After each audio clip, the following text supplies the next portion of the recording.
ఐడ్రీమ్ ప్రేక్షకులకు నమస్కారం. నేను ఉదయశ్రీ. ఇవాళ మనతో పాటు అడ్వకేట్ జిఎం రావు గారు ఉన్నారు. కేవలం లాకు సంబంధించిన విషయాలకు మాత్రమే కాకుండా చాలా ఆధ్యాత్మికంగా చాలా విషయాలపై ఆయన అర్థవంతమైన విశ్లేషణ చేస్తూ ఉంటారు. మరి ఇవాళ ఆయన అడిగి ముఖ్యంగా భార్యాభర్తల బంధం అంటే ఏంటి, దీని గురించి పురాణాలు ఏం చెబుతున్నాయి తెలుసుకుందాం. నమస్తే సార్. నమస్తే. మీరు చాలాసార్లు ఆధ్యాత్మికంగా చాలా విషయాలపై మీరు విశ్లేషణ ఇవ్వడం జరిగింది. మీకు పురాణాలు, ఇతిహాసాల గురించి పూర్తిగా తెలుసు. సో అందుకోసమని నాకున్న డౌట్స్ అన్ని క్లారిఫై చేసుకోవాలనుకుంటున్నాను. భార్యాభర్తల బంధం గురించి మనకు పెళ్లి టైంలో ఎన్నో సంబంధాలు వస్తూ ఉంటాయి. తర్వాత మనము ఆచి తూచి ఏరి కోరి ఒకరిని చేసుకున్నాక ఆ పర్సన్ బాగెళ్తే అదృష్టం, ఒకవేళ మంచిగా వెళ్ళకపోతే మనం రిజెక్ట్ చేసిన వాళ్ళు చాలా మంచిగా వెళ్ళి వాళ్ళు హ్యాపీగా ఫైనాన్షియల్గా అన్ని విధాలా బాగున్నారనుకున్నప్పుడు అనిపిస్తూ ఉంటుంది, ఏంటి నేనే వద్దని అనుకున్నాను కదా, నేనే ఈ పర్సన్ని కావాలనుకొని పెళ్లి చేసుకున్నాను కదా, నా కర్మ ఎందుకు ఇట్లా ఉంది అని. ఎందుకు మన చుట్టూ ఇంత కోట్ల మంది జనాలు ఉంటే మనము ఏరికొరి ఒక్కరిని చేసుకుంటాము? అంటే మనం వాళ్ళని చేసుకోవాలి, వాళ్ళతో జీవితంలో ఉండాలి అనేది మన కర్మ ప్రకారం మనకు ఒక పర్సన్ దొరకడం జరుగుతుందా, లేకపోతే అసలు ఈ భార్యాభర్తల బంధం గురించి పురాణాలు ఏం చెబుతున్నాయి? ఇది చాలా మంచి టాపిక్ మీరు తీసుకొచ్చారు. కొన్ని లక్షల కోట్ల మంది ఉంటారు మనకు. అంటే మీరు స్కూల్లో ఎంతోమందిని కలుస్తాము, కాలేజీలో ఎంతోమందిని కలుస్తాము, ఎంప్లాయ్మెంట్లో ఎంతోమందిని కలుస్తాము, కానీ పెళ్ళి మాత్రము ఒక్కరితోటే జరుగుతుంది. పెళ్ళి మాత్రము ఒక్కరితోటే జరుగుతుంది. ఆ పెళ్ళి కూడా ఒక్కరితో జరిగే ముందు కూడా మీరు అన్నట్టుగా 10 సంబంధాలు రావడము, అందరినీ రిజెక్ట్ చేసి ఒక్క పర్సన్ని సెలెక్ట్ చేసుకోవడం. ఆ ఒక్క పర్సన్ని సెలెక్ట్ చేసుకున్న తర్వాత జీవితం ఎట్లా ఉంటుందో ఆమె చేతిలో ఉండదు. బాగుందా, బాగుంది, లేదా ఏదైనా తేడా వచ్చిందా, ఇదేంటి నా తలరాతనా, లేకపోతే నాకే ఇట్లా ఎందుకు జరిగింది అని చాలామంది అని అనుకుంటారు. అంటే దీని విషయంలో మన గరుడ పురాణం ఏం చెప్తుందంటే, చనిపోయిన తర్వాత కర్మ మరియు రుణానుబంధం అనేది ఆ ఆత్మ వెంట వెళ్తుంది. కర్మ ప్లస్ రుణానుబంధం అనేది. ఇక్కడ ఒకటి మనం గుర్తుపెట్టుకోవాల్సింది ఏంటంటే, శివుడు ఆజ్ఞ లేనిది చీమైన కుట్టదు అన్నట్టుగా. ఓకే, దైవ సంకల్పం లేకుండా ఒక ఆకు కూడా కదలదండి, మీరు నమ్ముతారో లేదో. ఓకే, సో అంటే మన సంబంధాలు అనేవి యదృచ్ఛిత్తం కావు. ఓకే, అవి కర్మతో సంబంధించినవి. ఈరోజు మీరు నేను కలిసినామన్నా కానీ దీనికి కూడా ఒక రీజన్ ఉంటుంది. అంటే ఈ జీవితంలో ప్రతి దానికి ఒక రీజన్ ఉంటుంది. దేవుడు ఆజ్ఞ లేనిది ఏది జరగదు. అయితే నేను మాట్లాడడం కూడా జరగదు, మీరు ఇక్కడ కూర్చోవడం కూడా జరగదు. రుణానుబంధం కూడా అంటూ ఉంటారు కదా చాలా మంది. అసలు రుణానుబంధం అంటే ఏంటి? రుణము ప్లస్ అనుబంధము, దీనికి ఎగ్జాంపుల్స్ ఏంటిదంటే, ఫర్ ఎగ్జాంపుల్ నేను మీ దగ్గర నుంచి ఒక 10,000 అప్పు తీసుకున్నాను అండ్ మిమ్మల్ని మళ్ళీ రిటర్న్ చేయకుండానే నేను చనిపోయాను. ఓకే, ఇది ఒక రుణము అనుబంధం అయిపోయింది. ఈ రుణం ఒకటే, డబ్బులతో ఒకటే కాదు రుణానుబంధం, చేష్టలది కూడా. అంటే మిమ్మల్ని ఈ జన్మలో చాలా బాధ పెట్టాను, మీరు మళ్ళీ రిటర్న్ ఇచ్చే పరిస్థితులలో లేరు. ఓకే, సో మీరు అప్పుడు ఏం చేస్తున్నారంటే, అదొక మీ దగ్గర మిగిలిపోయింది. ఆ బాధ అనేది, నేను ఇచ్చిన బాధ మీ దగ్గర మిగిలిపోయింది, అది కూడా ఒక రుణానుబంధమే. మళ్ళీ వచ్చే జన్మలో మనకు మీరు ఏదో రకంగా నా పైన బాధ అనేది, ఆ కక్ష అనేది తీర్చుకోవడం జరుగుతుంది.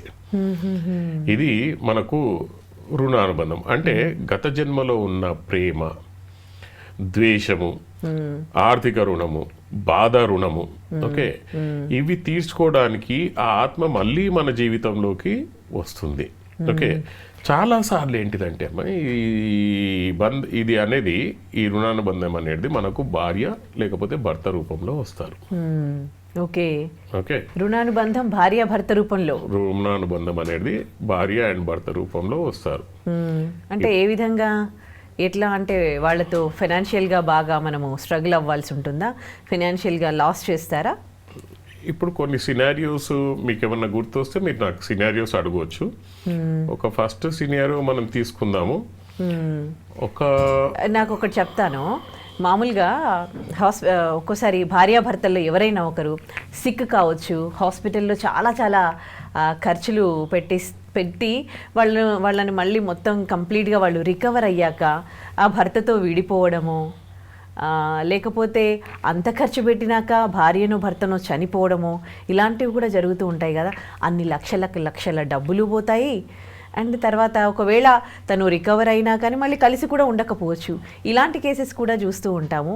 దీనికి సంబంధించి కూడా రుణానుబంధమే అంటారా? ఇది చాలా ఎక్సలెంట్ అండ్ ప్రాక్టికల్గా జరిగే సిచ్యువేషన్ ఇది. మనకిప్పుడు మన కళ్ళ ముందర జరిగే సిచ్యువేషన్ మీరు అడిగింది.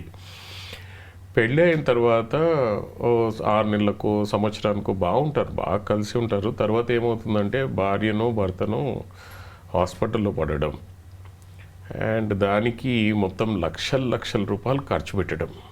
ఓకే, ఖర్చు పెట్టిన తర్వాత అతను కోలుకునే పరిస్థితి అయినా ఉండొచ్చు, లేకపోతే చనిపోవచ్చు. First thing.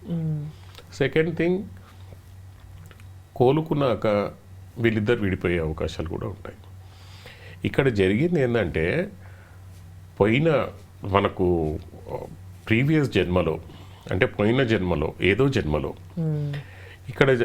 ఇక్కడ రుణం అనేది బాకీ ఉంది. భార్య భర్తకు, భర్త భార్యకు బాకీ ఉన్నాడు. కాబట్టి ఒక పర్సన్ హాస్పిటల్లో పడి అతని ద్వారా ఆ ఖర్చును అంతా యూజ్ చేసుకున్న తర్వాత అతని రుణం బ్యాలెన్స్ అయిపోయింది. ఈ ప్రపంచం ఏంటిదని అంటే కర్మ అనేది బ్యాలెన్సింగ్ చేయడానికి చూస్తుంది.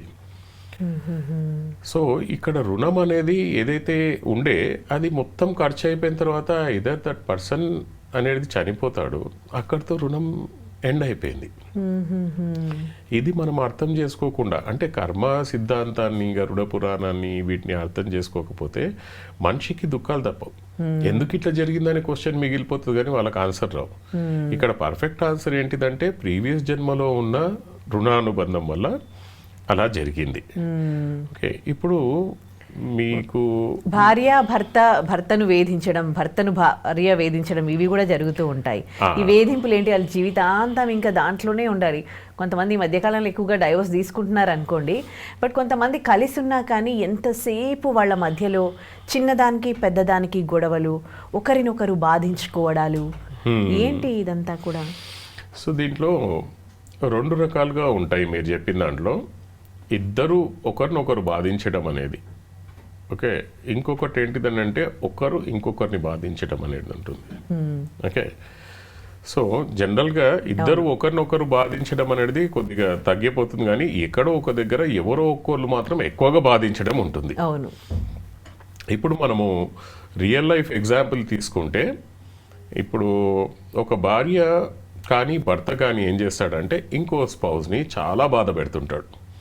పెళ్ళిగా కానీ కొట్టడం కానీ, లేకపోతే దారుణంగా తిట్టడము, మానసికంగా బాధ పెట్టడము, రకరకాలుగా చేస్తుంటాడు. ఈ కాలంలో మనము ఒక భార్య భర్తకు చేస్తుందని చెప్పలేము, భర్త కూడా భార్యకు చేయొచ్చు. ఇది కర్మ సిద్ధాంతం మాట్లాడుతున్నాం మనం, ఎవరి గురించి ప్రత్యేకంగా భార్య గురించో భర్త గురించో మాట్లాడట్లేదు. సో ఇక్కడ భార్య అయినా భర్త అయినా ఒకరిని దూషించడము, మరీ దాన్ని ఏమంటాం 10 మందిలో ఇన్సల్ట్ చేయడము, ఆయనను బాధ పెట్టడము, ఇది చాలా ఉంటుంది. ఓకే, దీనికి మన గరుడ పురాణం కానీ మన పురాణాలు కానీ ఏం చెప్తుంటాయి అంటే, ప్రీవియస్ జన్మలో ఏ జన్మలోనో ఎవరైతే బాధపడుతున్న వ్యక్తి ఆపోజిట్ రోల్లో ఉండి ఉంటాడు, అతను ఈమెను బాధ పెట్టి ఉంటాడు. ఈమెననే కాదు, వేరే ఎవరినో బాధ పెట్టి ఉంటాడు బాగా. ఆ ఆత్మ అనేది ఇక్కడ వచ్చేసి భార్య రూపంలోనో భర్త రూపంలో ఉండి బాధ పెడుతుంది అనమాట మనకి ఇక్కడ. సో ఇక్కడ మనకు తెలుసుకోవాల్సింది ఒకటి ఏంటిదనంటే, ఆధ్యాత్మికంగా మనకు కొద్దిగా నాలెడ్జ్ ఉందనుకోండి, ఇది నా కర్మ తగ్గిపోతుంది అని చెప్పి అతను ఆ కర్మను కంప్లీట్ చేసుకుంటూ పోయాడు అనుకోండి, అతను పోయిన జన్మలో he made her to suffer, నా ఈ జన్మలో ఇతను కంప్లీట్ గా సఫర్ కావాల్సిందే అని చెప్పి, అండ్ తప్పించుకోలేమండి సఫర్ కావడం అనేది.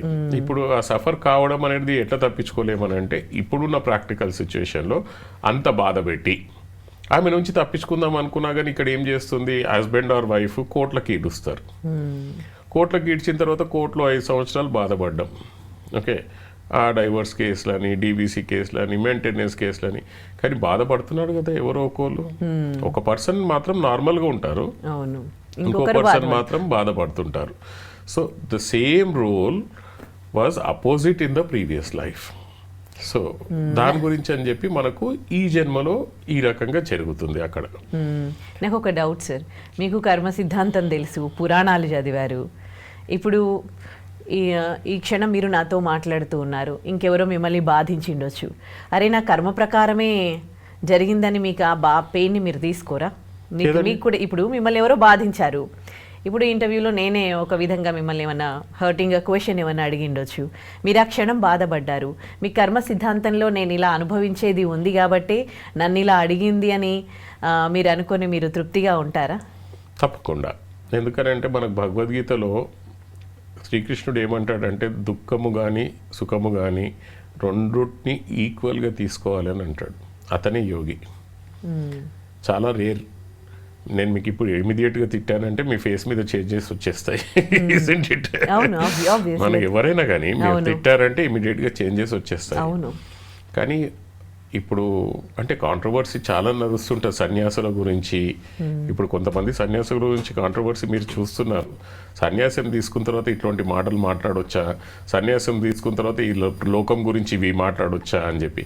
నిజమే, అవన్నీ మాట్లాడకూడదు. ఒక స్టేజ్ ఆధ్యాత్మికంలో ఒక స్టేజ్ వచ్చిన తర్వాత ఎవ్రీథింగ్ ఈజ్ ఈక్వల్. అంతా శివమయం. నీకు జరిగేది ప్రతిదీ శివుడి ఆజ్ఞ వల్లనే జరుగుతుంది. ఆయన ఆజ్ఞ వల్ల జరిగిన తర్వాత నువ్వు కాదని ఎట్లా అనగలుగుతావు? అంటే ఒక నాలెడ్జ్లో మీకు పర్ఫెక్ట్గా తెలుసు ఆయన ఆజ్ఞ వల్లనే జరుగుతుందని చెప్పి. సో అప్పుడు మీకు ₹1,00,000 వచ్చాయి. అప్పుడు సంతోషపడాల్సిన పని లేదు. మీకు తెలుసు ఆయన ఆజ్ఞ వల్ల వచ్చాయని. మీ దగ్గర నుంచి ₹1,00,000 పోయాయి, అప్పుడు కూడా బాధపడకూడదు మీరు. ఎందుకు అంటే అది శివుడు ఆజ్ఞ వల్లనే జరిగింది. isn't it? సో ఏదైనా కానీ మనకు ఎప్పుడైతే దైవాజ్ఞ వల్ల జరుగుతుంది అని అనుకుంటున్నామో he will be always happy.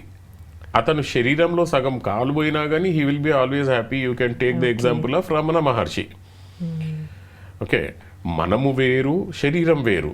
నా శరీరం నా చెయ్యి అంటాం, నా అనేది వేరు. ఓకే, ఈ శరీరం అనేది వేరు. శరీరానికి ఏమని జరిగితే నా శరీరంకి నా చెయ్యికి ఇది జరిగింది అంటాం, కానీ శరీరం మనం కాదు.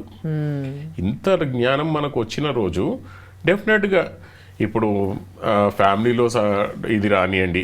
ఈరోజు మనం ఇది వీడియో చేసేది కూడా ఎంతోమంది పుణ్యం ఉంటేనే కానీ వీడియో చూడగలుగుతారు. అట్లీస్ట్ వాళ్ళకి నాలెడ్జ్ వచ్చేది. ఇప్పుడు ఇంట్లో గొడవలు నడుస్తున్నాయి. ఎందుకు నడుస్తున్నాయి? అందరికి ఒకటే క్వశ్చన్, నాకే ఎందుకు జరుగుతుంది ఇది, నన్నే ఎందుకు వదిలేశాడు? ఇట్లాగే అనుకుంటాం, ఇలాగే ఆలోచిస్తాం. ఇప్పుడు ఒక సడన్ నా దగ్గరకు ఒక కేసు వచ్చింది. ఒక అమ్మాయి, ఒక అమ్మాయి వాళ్ళ ఇంట్లో, దిస్ ఈజ్ రియల్ కేస్. వాళ్ళ ఇంట్లో ఏంటిదనంటే ఒకటే అమ్మాయి అని చెప్పి కనీసం ఒక 50 సంబంధాలు చూశారంటండి. 50 సంబంధాలు చూసిన తర్వాత ఒకరిని పిచ్చి పెళ్లి చేశారు. పెళ్లి చేసిన తర్వాత 3 months అయినా కానీ ఆమెకు పిల్లలు పుట్టకపోయేసరికి వాళ్ళ అమ్మమ్మ అడిగిందంట, అసలు ఏంటిదమ్మా మీరు మీ హస్బెండ్ కలిసి ఉంటున్నారా లేదా అంటే ఈమెకు అర్థం కాలేదంట కలిసి ఉండడం అంటే ఏంటిదని. ఆమె డీటెయిల్గా చెప్పిందంట వాళ్ళ అమ్మమ్మ, లేదు ఇట్లా కలిసి ఉన్నారా లేదా అది ఇదని అంటే అసలు ఆయన నాకు అసలు ముట్టుకోలేదు ఇప్పటి వరకు అని చెప్పిందంట. ఎంక్వైరీ చేస్తే ఏంటంటే హీఈస్ ఏ ఇంపార్టెంట్ గై. అయ్యయ్యో, ఇప్పుడు కర్మ ఎక్కడుంది? అమ్మాయి ఇప్పుడు లాస్ట్ జన్మలో ఈమె ఏం రాసుకొని తెచ్చుకున్నందువల్ల అట్లాంటి సంబంధం వచ్చింది అండ్ ఈమె బాధపడవలసి వచ్చింది. Isn't it? సో ఇవి మనకేంటిదనంటే ఇంకా వేరియస్ సినారియోస్ ఉంటాయి మనకు. మీరు అడిగింది ఇప్పుడు బాధించే వైఫ్ కానీ బాధించే ఇది కానీ, మనము మాట్లాడుకుంది ఆర్థిక రుణం గురించి కూడా ఒకటి మీరు అడిగారు. అసలు ఎంతో మంది ఇది చేస్తుంటారని చెప్పేసి. ఇంకొక సినారియో మీరు ఆలోచిస్తే, నాకు అసలు టైమే ఇవ్వరండి నా హస్బెండ్ కానీ వైఫ్ కానీ అని అనుకుంటుంటా. అవును, ఇంపార్టెన్స్ ఇవ్వరు, టైం ఇవ్వని చాలా బాధపడే భార్యను కానీ భర్తను కానీ చూస్తూ ఉంటాం, రెస్పెక్ట్ ఇవ్వరు. అవును, వాళ్ళు కూడా బాధపడుతుంటారు. ఒక పర్సన్ బాధపడుతుంటాడు. For example wife and husband భార్యకి టైం ఇవ్వకపోవడమో, భార్య హస్బెండ్కి టైం ఇవ్వకపోవడమో, వాడు ఎంత బాధపడతాడంటే పెళ్లి చేసుకున్న తర్వాత అసలు ఈమె నాకు టైమే ఇవ్వదు, ఇదేంద్రా నా బతుకు అని చెప్పేసి చాలా బాధపడుతుంటాడు. కానీ ఇక్కడ మనం అర్థం చేసుకోవాల్సిన జ్ఞానం ఏంటిదని అంటే ప్రీవియస్ జన్మలో అపోజిట్ రోల్లో ఆ పర్సన్ ఈమెకు టైం ఇచ్చి ఉండడు. ఇప్పుడు ఈ జన్మలో వైఫ్ హస్బెండ్కి టైం ఇవ్వట్లేదు. ఇప్పుడు ఒక డౌట్ నాకు, అంటే ప్రీవియస్ జన్మలో వాళ్ళే వైఫ్ అండ్ హస్బెండ్ గా ఉంటారు, మళ్ళీ నెక్స్ట్ జన్మలో కూడా లేదు, అది కాదు. ఇక్కడ మనం మాట్లాడుకునేది పెళ్లి అనేది ఇద్దరి ఆత్మల కలయిక. అదే ఆత్మ అనేది మనకు కాదు. ఇప్పుడు మీరు ఇప్పుడు మన ఎగ్జాంపుల్ తీసుకుంటే ఒక వైఫ్ అండ్ హస్బెండ్, కానీ నెక్స్ట్ జన్మలో వాళ్ళే వైఫ్ అండ్ హస్బెండ్ ఉంటారు అనేది కూడా మనం గ్యారంటీ ఇవ్వలేం. మీరు ఇంకో అమ్మాయిని దారుణంగా మోసం చేసి ఉంటే, ఒక హస్బెండ్ ఉన్నాడండి, ఈ జన్మలో వైఫ్ అండ్ హస్బెండ్ వేరు కానీ ఒక అమ్మాయితో అతను రిలేషన్షిప్ పెట్టుకొని అతనికి దారుణంగా ఆమెను మోసం చేసి వదిలేస్తాడు. ఆ అమ్మాయి ఆ వేదన ఎంత ఉంటుంది మీకు అర్థం చేసుకుంటారు అనుకుంటా. ఆ వేదన ఎట్లా ఉంటుందంటే, అబ్బా వీడు నన్ను ఇట్లా వాడుకొని వదిలేశాడు అది ఇది అని చెప్పి ఆమె సూసైడ్ అయినా చేసుకుంటది, లేకపోతే అదే బాధతో చనిపోయింది అనుకోండి. నా నెక్స్ట్ జన్మలో ఆవిడ భార్యగా వచ్చి ఆ పగను కక్షని ఇన్ని తీసుకుంటది. వీడిని అట్లనే మోసం చేయడం అంటే, ఇప్పుడు భార్య ఉండంగా వీడు ఆమె దగ్గరికి వెళ్ళినట్టుగా వీడు భర్త ఉండంగా ఇంకో దగ్గరికి పోతుంటది అనమాట. ఈ జన్మలో నేను ఇప్పుడు ఒకరి వల్ల బాధపడుతున్నానంటే నా వల్ల నేను కూడా ఇంకొకరిని అలా బాధ పెట్టాను గత జన్మలో, కాబట్టి ఇప్పుడు అనుభవిస్తున్నాను. 100% అండి. ఈ కాలంలో ఎన్ని కోర్టు కేసులు నడుస్తున్నాయో, ఇప్పుడు నేను స్పెషల్గా ఈ కోర్టు కేసులలో అంటే నాకు నేను గొప్ప చెప్పుకోను కానీ జనాలు అంటుంటారు, ఎందుకంటే నేను చాలా ఫ్రీ అడ్వైజ్లు ఇవ్వడము, రైట్ అడ్వైజ్ ఇవ్వడము. మనిషి వచ్చాడు అనుకోండి, అతనికి కావాల్సింది రైట్ అడ్వైస్. ఆయన కావాల్సింది ఏంటంటే కరెక్ట్గా ఏం జరుగుతుంది అని చెప్పి తెలిస్తే ఆయన సంతోషంగా ఉంటాడు. కానీ కమర్షియల్గా నువ్వు రాగానే రేపు కేసు వేద్దాము అనే అడ్వకేట్లు చాలామంది ఉంటారు. ఇక్కడ నేను వాళ్ళని కూర్చోబెట్టి ఎక్స్ప్లెయిన్ చేస్తాను, లేదమ్మా మీరు ఇట్లా బాధపడకూడదు, మొత్తం ఫ్యామిలీ ఎందుకు బాధపడుతున్నారు, ఇది మీ కర్మ, అది కర్మ వెళ్ళిపోతుంది అనే సంతోషంలో మీరు ఉండాలి. ఓకే, ఇంకొకటి ఏంటంటే చావు అనేది ఒక ప్రమోషన్, ఇజంట్ ఇట్? చావు అంటే తెలుగు బాధపడుతుంటారు, ఆయన చనిపోయాడు అది ఇది అని చెప్పి, but it is the next level of promotion. ఈ జన్మలో ఉన్న కర్మలు మాక్సిమంగా కంప్లీట్ చేసుకుంటారు. తెలివి ఉన్నవాడు కర్మలను మొత్తం రెడ్యూస్ చేసుకుంటూ పోతాడు. ఇందాక మనం మాట్లాడుకున్నట్టుగా కర్మలు అనేటివి 3 రకాలుగా ఉంటాయి మనకు. ఒకటి సంచిత కర్మ. సంచిత కర్మ అనేది టోటల్ ఒక గోడౌన్. ఎన్ని జన్మలలో పాపాలు చేశామో అవన్నీ వెళ్ళి ఆ బాస్కెట్లో, ఆ గోడౌన్లో ఉన్నాయి మనకు. ఓకే, మనం పుట్టినప్పుడు దాంట్లో నుంచి కొన్ని మంచి కర్మలు, కొన్ని చెడు కర్మలు మనకు వస్తాయి. దిస్ ఈస్ ప్రారబ్ధ కర్మ. ప్రారబ్ధ కర్మ అంటే మనతో పాటు వచ్చినాయి, దీని నుంచి తప్పించుకోవడం కష్టం మనం. ఓకే, ఇది కంపల్సరీగా రాముడు కృష్ణుడు కూడా మనకు నేర్పించినాయి అవే. ఆ కర్మ నుంచి మనం బయటికి పోలేమని చెప్పి. సో ఎప్పుడైతే మనకు ఒక కాలికి దెబ్బ తగిలింది అనుకోండి, నాకే ఎందుకు తగిలింది అని అనుకునే బదులుగా కాలు ఇరిగిపోయాడేమో, మిమ్మల్ని దేవుడు కాపాడాడు, దానికి మీరు దానికి ఏంటంటే కృతజ్ఞత భావంతో దేవుడా నాకు తప్పించావు చాలు, నాకు ఒక కర్మను తగ్గించావు అని అనుకోవడం. ఓకే, మనం ప్రతిసారి బాధపడ్డప్పుడేలా బాధపడకుండా ఒక సంతోషానికి కన్వర్ట్ చేసుకొని దేవుడికి చెప్పడం ఏంటంటే, నాకు ఈ రూపంలో నువ్వు కర్మను తీసేస్తున్నావు, థ్యాంక్ యూ అని చెప్పుకోవడంలో మన వివేకత్వం, మన ఆలోచన అనేది, మన జీవితం అనేది మార్చేస్తుంది. అంటే మనం చూసే విధానంలో ఉంది. నేనే బాధపడుతున్నాను, దారిద్ర్యం అంటారు. ఓకే, అవును, కొంతమంది చాలా దారిద్ర్యంలో బతుకుతూ ఉంటారు. వాళ్ళు పుట్టినప్పటి నుంచి చిన్నప్పుడు ఒకలాంటి కష్టాలు, అదేంది పెళ్లి చేసుకున్నాక భర్తతో కష్టాలు, పిల్లలు పెద్దగయ్యాక పిల్లలు కొడుకు కొడుకు కొడుకు అని అనుకుంటే కొడుకుతో కష్టాలు, కోడలితో కష్టాలు. ఆ తర్వాత నేను చూసిన ఒక పర్సన్ అనమాట, అసలు ఆవిడ పుట్టినప్పటి నుంచి ఏం సంతోషంగా ఉందో నాకు తెలియదు. అంటే ఆవిడ కూడా చెప్తూ ఉంటుంది, చిన్నప్పుడు దరిద్రంలో బతికిరు అనమాట వాళ్ళు. ఆ తర్వాత పెళ్ళైనాక భర్త తాగుబోతు, ఆ తర్వాత ఇద్దరు పెళ్ళి కష్టం మీద తాగుబోతు భర్తతో పెళ్ళిళ్ళు చేసింది పిల్లలవి. తర్వాత కొడుకుకు వచ్చిన భార్య మహామూర్ఖురాలన్నమాట, తనతో కూడా హ్యాపీగా లేదు. ఆ తర్వాత తన కన్న తండ్రికి కూడా అన్ని సపర్యలు, లాస్ట్లో ఆయన సిక్ అవ్వడము, ఆయనకు చేయడము, తన భర్తకి చేయడము, ఇప్పటికీ కూడా స్టిల్ అదే దరిద్రంలో ఆవిడ బతుకుతూ ఉందన్నమాట. ఆవిడ చూస్తే అసలు ఎంత జాలేస్తుందో తెలిసిన వాళ్ళే అనమాట. చాలా చాలా అసలు ఏంటి ఈమె కర్మ ఇట్లా ఉంది అని అనిపిస్తుంది. పాపం అనేది ఇన్ని బాధ రూపంలో రావచ్చు. పాపం అనేది మనకు పేదరికం రూపంలో రావచ్చు, పాపం అనేది రోగం రూపంలో రావచ్చు. సో ఇది ఒక తెలివైన పర్సన్ అయితే ఇది నేను చేసుకున్న పాపమే నేను ఇప్పుడు అనుభవిస్తున్నాను అనుకోవాలి. కానీ కొంతమంది ఏంటిదంటే ఇవన్నీ ఏమీ తెలియకుండా నాకే ఇంత నేను బాధపరిస్తున్నాను అని చెప్పి వెళ్ళి సూసైడ్ చేసుకోవడం. అంటే ఇక్కడ సూసైడ్ చేసుకోవడం వల్ల ఆ పర్సన్ ఏదో తప్పించుకుంటున్నాడు అనుకుంటారు, కానీ తప్పించుకునే క్వశ్చనే లేదండి. మన గరుడ పురాణాల ప్రకారంగా అలా తప్పించుకునే క్వశ్చనే లేదు. మళ్ళీ ఆ జీవం అనేది గాల్లో ఏలాడి అతని టైం వచ్చిన తర్వాత మళ్ళీ రూపం తీసుకొని శరీరం తీసుకొని మళ్ళీ ఆ కష్టాలు తప్పకుండా అనుభవించాల్సిందే. There is no going back. Okay, నేను మీకు 50,000 ఇవ్వాలి, వచ్చే జన్మలో అయినా కానీ మీకు ఏదో ఒక రూపంలో నేను ఇవ్వాల్సిందే. Okay, no going back. ఈ జన్మలో నేను 50,000 అడుగుతున్నాను అని చెప్పి నేను ఉరేసుకొని చచ్చిపోతా అంటే మళ్ళీ వచ్చే జన్మలో నేను గ్యారంటీగా పుట్టి మీ 50,000 కంపల్సరీగా ఏదో రకంగా తీర్చాల్సిందే. ఆ రుణం ఉండిపోతుంది. దాన్ని ఇంకా మనం ఆ రుణానుబంధం నుంచి మనం తప్పించుకోలేము. సార్ మరి ఇప్పుడు ఒక పర్సన్ సూసైడ్ చేసుకుంటున్నాడు అనంటే ఆయన అంత వీక్ గా ఉన్నాడు అనంటే ఆయన కర్మ సిద్ధాంతం ప్రకారమే ఆ పర్సన్ వీక్ గా ఉన్నాడు కదా, వీక్ గా ఉండడం వల్లే సూసైడ్ చేసుకుంటాడు కదా. ఈ సూసైడ్ చేసుకోవడం అనేది కర్మ అనేది కుదరదండి. బికాజ్ ఈ సూసైడ్ అనేది పెద్ద తప్పు ఫస్ట్ ఆఫ్ ఆల్. అండ్ రెండోది ఏంటిదంటే it is on his will power. Okay, ఆయన తలుచుకొని చేసుకునేది. దేవుడు మనల్ని పప్పెట్గా పుట్టించలేదు. కొన్ని డిసిషన్స్ మనం తీసుకుంటాం, తప్పు చేస్తామా రైట్ చేస్తామా అనేది మన చేతిలో ఉంటుంది. దేవుడు చేయించాడు మళ్ళీ అది. మీకు తెలుసు మైండ్ స్ట్రాంగ్ మైండ్ అనేది మనది, అది దేవుడు పుట్టించింది కాదంటారా? లేదు, కొన్ని డిసిషన్స్ మన మీద వదిలేస్తాడు దేవుడు.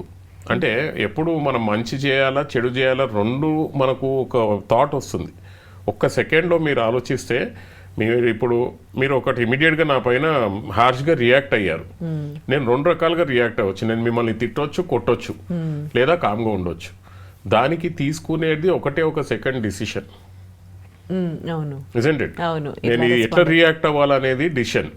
ఇప్పుడు ఒక ఎగ్జాంపుల్ తీసుకుంటే శ్రీకృష్ణుడు దుర్యోధనునికి అర్జునునికి వెళ్ళి మీరు తప్పు చేస్తున్నారు అని అంటే నేను ఎట్లా మారాలి అని చెప్పి అర్జునుడు అడిగితే ఇలా మారొచ్చు అని చెప్పాడు. కానీ దుర్యోధను ఏమన్నాడు, నేను మారను, ఇలాగే ఉంటాను అన్నాడు. సో అట్లాంటి వాళ్ళని ఏం చేయలేం మనం. సో ఈ సూసైడ్ టెండెన్సీ అనేది మాత్రము కర్మ సిద్ధాంతం ప్రకారం కాదండి. వాళ్ళ విల్ పవర్, వాళ్ళు ఓన్గా చావాలనుకోవడం. అయినా కానీ వాళ్ళంతటా వాళ్ళు చచ్చిన తర్వాత అంత ఈజీగా వాళ్ళకి నెక్స్ట్ శరీరం దొరకదు. చాలా యాతనలు పడిన తర్వాత మళ్ళీ శరీరం వచ్చి మళ్ళీ ఆ కర్మను తప్పకుండా అనుభవించవలసిందే. అంటే ఏం చెప్తుంది ఈ సూసైడ్ కి సంబంధించి? మరి సూసైడ్ టెండెన్సీ అనేది ఎందుకు ఉంటుంది వాళ్ళ ఫ్యామిలీ హిస్టరీలో ఒకవేళ అలా కాకపోతే? ఈ సూసైడ్ టెండెన్సీ అనేది ఎందుకు వస్తుందని అంటే వాళ్ళ చేసుకున్న కర్మలు అండ్ వాళ్ళు అనుభవించబోయే బాధల గురించి. కానీ సూసైడ్ చేసుకోవాలా వద్దా అనేది వీళ్ళ డిసిషన్ ఉంటుంది. అది దేవుడు రాసిన కర్మ వల్ల కాదు. ఒక ఎగ్జాంపుల్ తీసుకుందాం, ఇక్కడ అందరికీ తెలిసింది. ఆవిడ పేరేంటి, అంబాలిక. వీళ్ళు ఉంటారు అంబాలిక. ఓకే, భీష్ముడు ముగ్గురిని తీసుకొస్తే ఒక పర్సన్ ఏంటిదని అంటే తను వదిలేస్తాడు. ఇంకో పర్సన్ని ఆయన మీద లవ్ చేస్తుందని అంటే ఈమె వదిలేస్తాడు. అతను కూడా నా దగ్గరికి ఇప్పుడు ఎందుకు వస్తున్నావు, అతను ఎత్తుకపోయిన తర్వాత నాకు అవసరం లేదంటే ఆవిడ విల్ పవర్ తోటి తపస్సు చేసి చనిపోయి శిఖండిగా అవతారం ఎత్తింది. ఇది అందరికి తెలిసిందే కదా రీఇన్కార్నేషన్ గురించి. Isn't it? సో అక్కడ ఏం పని చేసింది? కర్మనే పని చేసింది. ఆమె ద్వేషమే పని చేసింది. ఆమె భీష్ముని చంపాలనే ఉద్దేశంతో పుట్టింది. అంటే ఆ కక్ష, ఆ ద్వేషము తనలో పెట్టుకొని ఆవిడ నెక్స్ట్ జన్మలో శిఖండిగా పుట్టి భీష్మునికి మరణానికి కారణం జరిగింది. ఓకే, ఇది ఈ రకంగా సీక్వెన్స్ లో మనకు ఈ రుణానుబంధం కానివ్వండి, లేకపోతే మన బాధలు ఇవన్నీ వస్తాయి. దీంట్లో ఇంకొక మంచి సినారియో ఒకటి నాకు గుర్తొస్తుంది. సంపాదించే భార్య, ఆధారపడే భర్త. అవును, ఓకే, ఈ కాలంలో జరిగేది. ఒక్కొక్కసారి సంపాదించే భార్య, ఆధారపడే భర్త. సో దీంట్లో ఏమవుతుందంటే భార్య సంపాదిస్తుంటది, హస్బెండ్ ఇంట్లో కూర్చొని తింటుంటాడు. చాలా ఉన్నాయండి ఇట్లాంటి కేసెస్ చూస్తుంటే. సో పాపము అక్కడ అనుకుంటారు ఎందుకు ఇట్లా జరుగుతుందని చెప్పి. పోయిన జన్మలో ఏదో ఒక జన్మలో భర్తది ఆధిపత్యం చాలా ఉండి ఉంటది ఫైనాన్షియల్ గా. అంటే ఏది ఖర్చు పెట్టాలన్నా కానీ నా దగ్గరికి ఎంచే తీసుకోవాలని, హీఈస్ ద అర్నింగ్ పర్సన్ అప్పుడు. సో ఇప్పుడు అతను దాన్ని రియలైజ్ అవ్వాలి ఎట్లా ఉంటుంది పరిస్థితి ఆ ప్లేస్ లో ఉంటే అని. దీనివల్ల ఒక లెసన్ నేర్చుకుంటే మాత్రము ఆ కర్మ అనేది ఎట్లాగో బ్యాలెన్స్ అవుతుంది. కానీ లెసన్ నేర్చుకుంటే మాత్రం ఇట్లాంటి తప్పులు మళ్ళీ చేయకుండా ఉంటారనమాట మనుషులు. ఓకే, ఇంకోటి మనకు వచ్చేసేసరికి దీని గురించి కొన్ని పురాణాల కథలు కూడా ఉంటాయి మనకు. ఏం చెప్తున్నాయి? ఇప్పుడు సావిత్రి కథ ఉంటుంది మనకు పురాణాలలో. ఆ సావిత్రి ఏం చేసిందంటే యమధర్మరాజు వాళ్ళ హస్బెండ్ ప్రాణాలను తీసుకెళ్తుంటే కూడా యమధర్మరాజుతో పోట్లాడి ఆ ప్రాణాలను వెనుక తెచ్చుకున్న స్టోరీ మన దగ్గర ఉంది. It is not a story, it is the fact. Okay, ఇదేంటిదంటే ఇది గత జన్మలో చేసుకున్న పుణ్యమైన బంధం, పుణ్యబంధం కాబట్టి అలా జరిగింది. ఇంకోటి మనం చూసుకుంటే శివపార్వతులలో శివుడి వైఫ్ సతీదేవి ఒక జన్మలో చనిపోతుంది, మళ్ళీ పార్వతిగా తనే ఆవిర్భవించి మళ్ళీ శివుణ్ణే చేరుతుంది. ఇదేంటిదంటే శాశ్వత రుణానుబంధానికి ఒక మంచి ఉదాహరణ. ఇంకోటి చూస్తే మీరు నలదమయంతులు అని చెప్పేసి ఉంటారు, ఈ స్టోరీ విని ఉంటారు. నలుడు ఒక రాజు, దమయంతి అతని భార్య. కానీ శాపం వల్ల వాళ్ళు ఈయన కురూపిగా మారిపోవడము, శ్మశానంలో బేగరిగా ఉండడం, ఎన్ని కష్టాలు వచ్చినా కానీ ఓకే కర్మ పరీక్షించిన వాళ్ళ బంధం గెలిచిందనమాట. ఓకే, ఇది ఒక రుణానుబంధం. ఇవన్నిట్లో అండి మనము కన్క్లూజన్కి ముందు మనం వెళ్ళడం ఏంటిదనంటే, మీకు ఎప్పుడైనా అనిపించిందా ఏమైనా సూచనలు కనిపిస్తుంటాయి మనకు అని చెప్పేసి? అవును, మనకి మామూలుగా ఇప్పుడు ఏదైనా మంచి జరిగేది ఉందనుకోండి, కొన్ని మనకి ఏదో తెలుస్తూ ఉంటాయి, పాజిటివ్గా తెలుస్తూ ఉంటాయి. కొన్ని చెడు జరిగేది ఉందనుకోండి, నెగిటివ్గా కూడా సంకేతాలు వస్తూ ఉంటాయి, ఏదో పడిపోవడము, ఏదో జరగడము, లేకపోతే ఏదో గొడవ జరగడము. ఇప్పుడు పెళ్ళే తీసుకోండి, ఒక పెళ్ళి కుదురుతుంది అనుకోండి, వాళ్ళు నేను కొన్ని అబ్జర్వ్ చేశాను అనమాట. కొంతమంది పెళ్ళిళ్ళ టైంలో బిఫోరే ఎంగేజ్మెంట్ టైంలో గొడవలు కావడం, డబ్బుల కోసం గొడవలు కావడము అవి జరిగినాయి. ఆ తర్వాత పెళ్ళైనాక వాళ్ళు ఏమంతా హ్యాపీగా లేరు అనమాట. సో అప్పుడే ఇట్లాంటివి అయినప్పుడే అనుకోవాల్సింది, ఇది చేయాల్సింది కాదు వీళ్ళ పెళ్ళి అని వాళ్ళు ఫీల్ అవ్వడం కూడా నేను చూసాను అనమాట. సో ఇవి ఏమైనా ఇండికేషన్స్ అంటారా? పెళ్ళికి ముందు ఎంగేజ్మెంట్ జరుగుతుంది, ఆ ఎంగేజ్మెంట్లోనే ఇద్దరి కుటుంబాలలో విభేదాలు రావచ్చు. ఓకే, ఇద్దరి కుటుంబాలలో విభేదాలు రావచ్చు. ఆ విభేదాలు మనకి ఎట్లాంటి వరకు దారి తీస్తుందంటే ఈ పెళ్లి చేసుకోకపోవడమే బెటర్ అని అనిపిస్తుంది. ఓకే, కొన్ని ఇన్సల్ట్స్ జరగవచ్చు, కొన్ని జరగవచ్చు, ఏదో కానీ అక్కడ ఏమొస్తుందంటే అరే ఎంగేజ్మెంట్ అయిపోయింది కదా, ఎంగేజ్మెంట్ అయిపోయినప్పుడు ఇప్పుడు వదిలేస్తే వాళ్ళు నా మీద కేసు వేస్తారేమో, లేకపోతే వదిలేస్తే పాపం వాళ్ళ జీవితం ఏమవుతుందేమో, సంథింగ్ వల్ల మనం ప్రొసీడ్ అవుతాం. ఇది మన కర్మల వల్ల దేవుడు కల్పించే సూచనలు.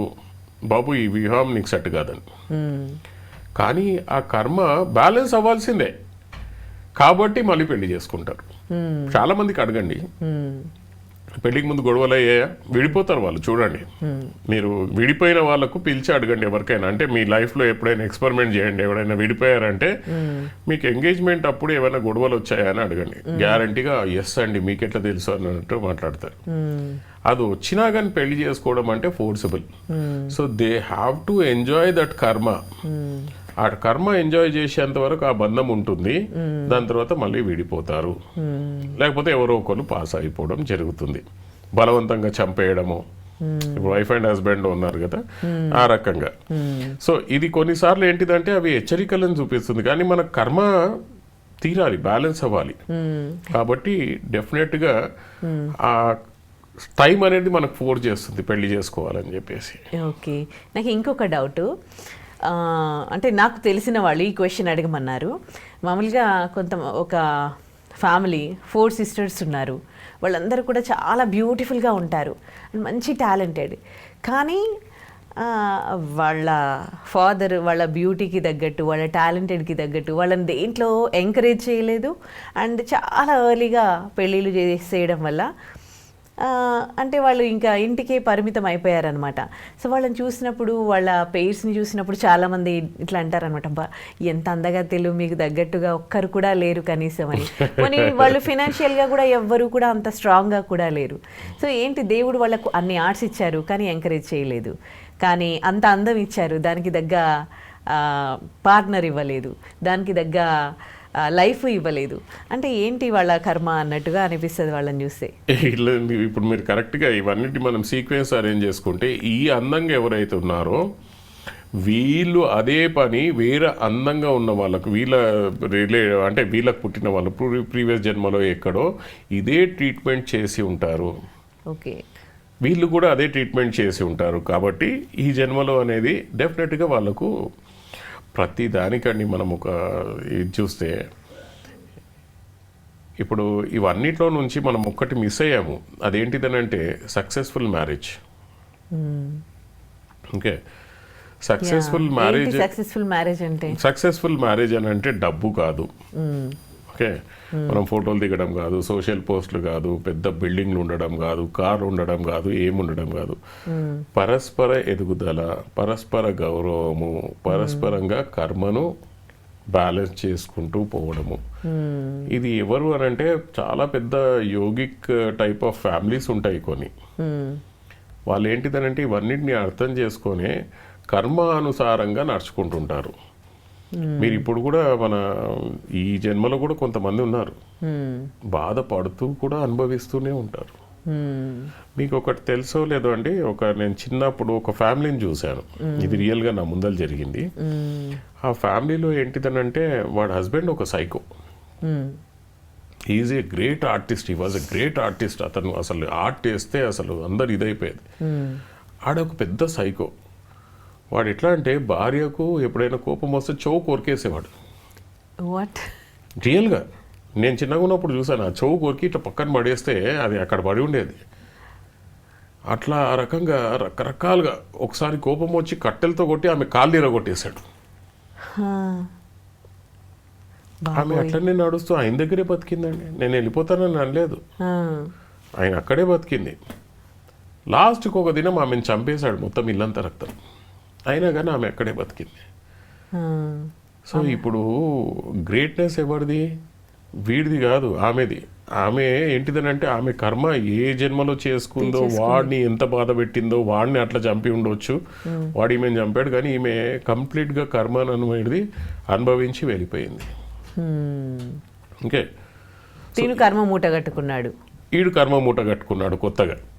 లేదా కర్మను బ్యాలెన్స్ అయిన చేసి ఉండాలి, లేకపోతే కొత్తగా కర్మను మూట అయినా కట్టుకొని ఉండాలి. ఓకే, ఇప్పుడు లాస్ట్ జన్మలో ఈయనకు జరిగి ఉంటుంది, వీడు ఈ జన్మలో ఆమెకు చేశాడు. సో కర్మ బ్యాలెన్స్ అయినా అయి ఉండాలి అక్కడ, లేక కొత్త కర్మనైనా కట్టుకొని ఉండాలి. ఓకే, సో కానీ మనం ఏంటిదనంటే ఆగామి కర్మ, కార్మిక కర్మ అనేది మనం ఇప్పుడు చేసే కర్మలను మనము చాలా మట్టుకు అవాయిడ్ చేస్తే నెక్స్ట్ జన్మ ఎలా ఉండాలో మనం చూసుకోవచ్చు. ఇందాక మనం మాట్లాడుకున్నట్టుగా ఎప్పుడైనా కానీ మీరు డిసిషన్ తీసుకునే ముందు ఒక్క సెకండ్ ఆగితే మీరు కరెక్ట్ డిసిషన్ తీసుకోగలుగుతారు. మీకు ఇమ్మీడియట్గా కోపం వచ్చింది, ఇమ్మీడియట్గా రియాక్ట్ అయిపోయే బదులుగా ఒక్క సెకండ్ మనం ఒక్కసారి ఆలోచిస్తే ఏది కరెక్ట్ అనేది మనకు వస్తుంది. కానీ ఆ ఒక్క సెకండ్ మాత్రం మనము ఆపలేరు చాలామంది. ఓకే, సో అంటే మంచి కర్మను మూటగట్టుకోవాలంటే ఏం చేయాలి? మంచి కర్మ బాగుండాలి, ఆల్రెడీ ఈ జన్మలో అనుభవిస్తూ ఉన్నాము, నెక్స్ట్ బాగుండాలి. అంటే ఏం చేయాలి? అంటే ఏ తప్పులు చేయకుండా పద్ధతిగా ఉండడమేనా కర్మను మంచిగా? 99% అండి. వేరేడు ఒకడు మిమ్మల్ని తిడుతున్నాడు, బాధ పెడుతున్నాడు, సో కొంతమంది ఉంటారు దేవుడు ఆ కర్మను చూసుకుంటారని చెప్పి ఇమీడియట్గా రిటర్న్గా మనము దాన్ని చేసామంటే that will be coming into ఆగామి కర్మ.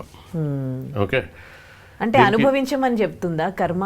తప్పకుండా మీరు పూర్వ జన్మలో చేసింది మీరు ఈ జన్మలో తప్పకుండా అనుభవించాల్సిందే. వేరేవాడు మిమ్మల్ని ఊరికేనే తిట్టట్లేదు కదా.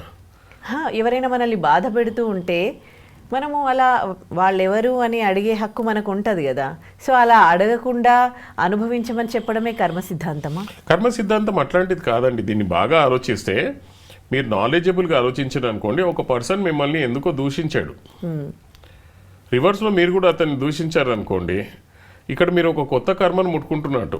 వాడు ఎట్లాగో ఒక కొత్త కర్మను తీసుకుంటున్నాడు మిమ్మల్ని దూషించి, ఒకవేళ ఇది ఫ్రెష్గా అయితే మీరు కూడా దూషించి మళ్ళీ ఇంకో కర్మను క్రియేట్ చేసుకుంటున్నారు. Isn't it? ఓకే. సో మ్యాక్సిమంగా అయినంత వరకు ఆత్మ దృష్టితో చూస్తే ఏ ఆత్మను బాధ పెట్టకుండా ఉండాలి మనము. ఓకే. మన తరఫు నుంచి ఏ ఆత్మని బాధ పెట్టకుండా ఉండాలి మనం. వాళ్ళకి న్యాయం చేయకపోయినా అన్యాయం చేయకూడదు. దీనికి ఒక చిన్న కథ ఉంది, అది చాలా ఎప్పుడో చదివాను నేను. ఒక పర్సన్ చిన్న తోపుడు పీట లాంటిది ఉంటుంది, ఆ పీట మీద కూర్చొని కాలు చేతులు ఉండవు, దానికి ఇట్లా ఇట్లా నూక్కుంటూ పోతున్నాడంట. అక్కడ ఒక స్వామీజీ శిష్యులతో పోతుంటే అతన్ని చూసి చాలా బాధపడి, స్వామి అతనికి ఏదైనా చేయండి కదా అని అన్నట్టాడంట. ఆయన నవ్వి గచ్చివి అయిపోతాడు. తర్వాత మళ్ళీ ఆ శిష్యులు మళ్ళీ అదే అడుగుతుంటే ఆయన చెప్తాడు, ఆయన ఎవరో కాదు బాబు, పోయిన జన్మలో ఈయన ఇంకో ఆవిడ కలిసి ఆ లేడీ వాళ్ళ హస్బెండ్ని చంపేశారట, లారీ కింద వేసి. అంటే వీడు అక్రమ సంబంధంలో ఉన్నాడు ఆమెతోటి, వాళ్ళ హస్బెండ్ని తీసుకొచ్చి లారీ కింద పడి కాళ్ళు చేతులు వెళ్ళిపోయేలా చేశాడు అనమాట వీడు. ఈ జన్మలో ఆ పీట మీద అలా అనుభవిస్తున్నాడు. So nobody can rectify him now. Help చేయడం కూడా వేస్ట్. అంటే అది జ్ఞానుల ప్రకారంగా అలా మనం డిసైడ్ చేయొచ్చు మనం. ఇప్పుడు ఒక పర్సన్ ఇప్పుడు ఈ రకంగా మీరు ఫేమ్గా ఇప్పుడు ఇది ఉన్నారు అని అంటే దట్ ఈస్ యువర్ పుణ్యము, మనం చేసుకున్న పుణ్యము, మనం చేసుకున్న పాపము. దానివల్ల మనం బాధలు అనుభవిస్తాం, లేకపోతే రోగం అనుభవిస్తాము. లాస్ట్కి నేను చెప్పేది ఏంటంటే, ప్రతి ఒక్క ఫ్యామిలీ అనేది వాళ్ళ కర్మ నువ్వు అర్థం చేసుకొని కర్మను పూర్తి చేసుకుంటే నెక్స్ట్ జన్మ అనేది బాగుంటుంది. కర్మ నుంచి నేను ఏదో ఎస్కేప్ అవుతాను షార్ట్ కట్ రూట్స్ అంటే మాత్రము ఇక్కడ ఏ షార్ట్ కట్స్ రూట్స్ లేవు మనకు. షార్ట్ కట్ రూట్లో మనం ఏదో సుసైడ్ చేసుకుందాం అనుకుంటే కాదు, మళ్ళీ జన్మ తీసుకొని కూడా ఆ కర్మను తప్పకుండా అనుభవించాల్సిందే. సో ఇక్కడ ప్రేక్షకులు ఎవరైతే ఇది వీడియో చూస్తున్నారో వాళ్ళందరూ అర్థం చేసుకోవాల్సింది ఏంటంటే, ఏ బాధలైనా కానీ సంతోషమైనా కానీ, హస్బెండ్ మన జీవితంలో రావడం కానీ, పిల్లలు మన జీవితంలో రావడం కానీ, ఇవన్నీ ఏంటిదనంటే మనకు కర్మ అండ్ రుణానుబంధం ప్రకారంగానే మనకు వస్తాయి. మధ్యలో వచ్చేపోయే వాళ్ళు కూడా మన కర్మ అండ్ రుణానుబంధమే వచ్చి మనల్ని తిట్టిపోవడమో, మనకు డబ్బులు ఇచ్చిపోవడమో, లేకపోతే మన దగ్గరికి డబ్బులు తీసుకొని పోవడమో, ఇవన్నీ జరిగేటి కర్మ అండ్ రుణానుబంధం ప్రకారంగానే జరుగుతుంటాయి. చాలా మంచిగా విశ్లేషించారండి. Thank you so much. Thank you. నిజంగా ప్రస్తుతం ఉన్నటువంటి సమాజం దేనికి ప్రయారిటీ ఇస్తుంది? ఆర్థిక సంబంధాల చుట్టూ మాత్రమే తిరుగుతోంది. మళ్ళీ ఎన్నికలంగానే చాలా విరక్తి కలుగుతాను. మంచి అనిపిస్తుంది కదా, లేడీస్ కూడా ఛాలెంజింగ్ జాబ్స్ చేసినప్పుడు చాలా బాగుంటుంది.